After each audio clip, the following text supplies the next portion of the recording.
আজ 19 এপ্রিল 2024 রাত 8টা। আমরা নেতাজি সুভাষচন্দ্র বোস ইন্টারন্যাশনাল এয়ারপোর্টে যাচ্ছি। রাত 12:30টায় এয়ার এশিয়ার ফ্লাইটে ব্যাংকক যাব আমরা 4 জন। ইন্টারন্যাশনাল ফ্লাইটের ক্ষেত্রে 3 ঘন্টা আগে রিপোর্টিং করতে হয়। সন্ধ্যের দিকে রাস্তায় জ্যাম হতে পারে ভেবে আমরা বাড়ি থেকে তাড়াতাড়ি বেরিয়ে পড়েছিলাম, কিন্তু কোথাও তেমন ট্রাফিক জ্যামে আটকে থাকতে হয়নি বলে 8:15তেই এয়ারপোর্টে পৌঁছে গেলাম আমরা। এয়ারপোর্টে 4A এবং 4B গেটের সামনে নেমে পড়লাম আমরা গাড়ি থেকে। তারপর একে একে যে যার লাগেজ নিয়ে পাসপোর্ট দেখিয়ে ভেতরে ঢুকে পড়লাম। ঢুকেই ডান দিকে কিছুটা এগোলেই ইন্টারন্যাশনাল ফ্লাইটগুলির চেক ইন কাউন্টার, কিন্তু সেখানে খোঁজ নিয়ে জানা গেল আমাদের ফ্লাইটের চেক ইন শুরু হবে রাত 9টা 20-তে। তাই আমরা কাউন্টারের পাশে ওয়েটিং এরিয়াতে বসে পড়লাম। আমাদের 4 জনের লাগেজের ওয়েট হতে হবে 28 কিলোর নিচে, তাই আমরা একটু টেনশনে আছি। যাই হোক, বাড়ি থেকে আনা স্যান্ডউইচ দিয়ে ডিনার করলাম। তারপর 9টা 20-তে চেক ইন শুরু হলে আমরা এয়ার এশিয়া কাউন্টারের সামনে লাইন দিয়ে দাঁড়িয়ে পড়লাম। আমাদের 4 জনের 4টি সুটকেসের টোটাল ওজন হলো 26 কেজি। হ্যান্ডব্যাগগুলি অবশ্য ওয়েট করলো না। আমাদের ট্রলি সুটকেসগুলি কেবিন লাগেজের পারমিটেড ডাইমেনশনের মধ্যে হয়। আমরা সেগুলিকে চেক ইন লাগেজে না দিয়ে কেবিন লাগেজ হিসেবে নিয়ে নিলাম।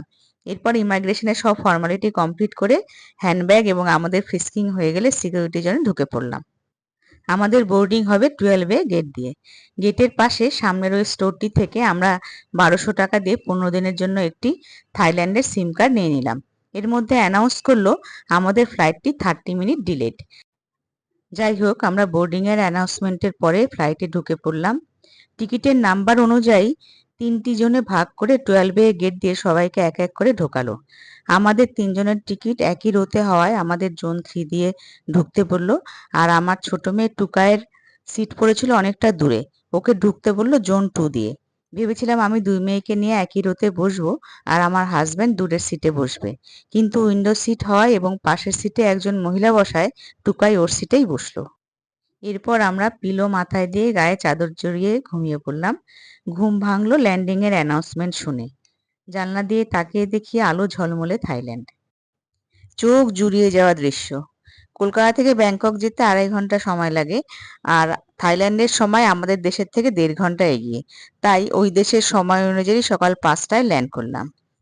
সব যাত্রীরা ভিসার জন্য এরপরে এগিয়ে চলেছি সোজা। অ্যারো দিয়ে সবকিছু লেখা থাকায় কোনো অসুবিধা হচ্ছে না। বেশ কয়েক মাস ধরে ভিসার জন্য কোনো টাকা লাগছে না, নইলে 2000 বাট দিতে হতো পার হেড। ভিসা হয়ে যাওয়ার পরে আমরা নিচের ফ্লোরে এলাম।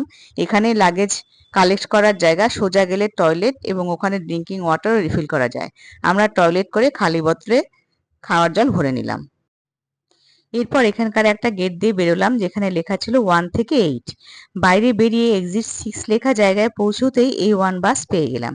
এই বাসটি মজিদ বাস স্ট্যান্ড অবধি যায়। সকাল 6টা 6:15 নাগাদ এই বাস সার্ভিস শুরু হয়। খুব ঘন ঘন ছাড়ে এখান থেকে বাস। আমরা 6:15টায় বাসে চাপলাম। A1 A2 A3 A4 বাস এখান থেকে ছেড়ে শহরের বিভিন্ন প্রান্তে যায়।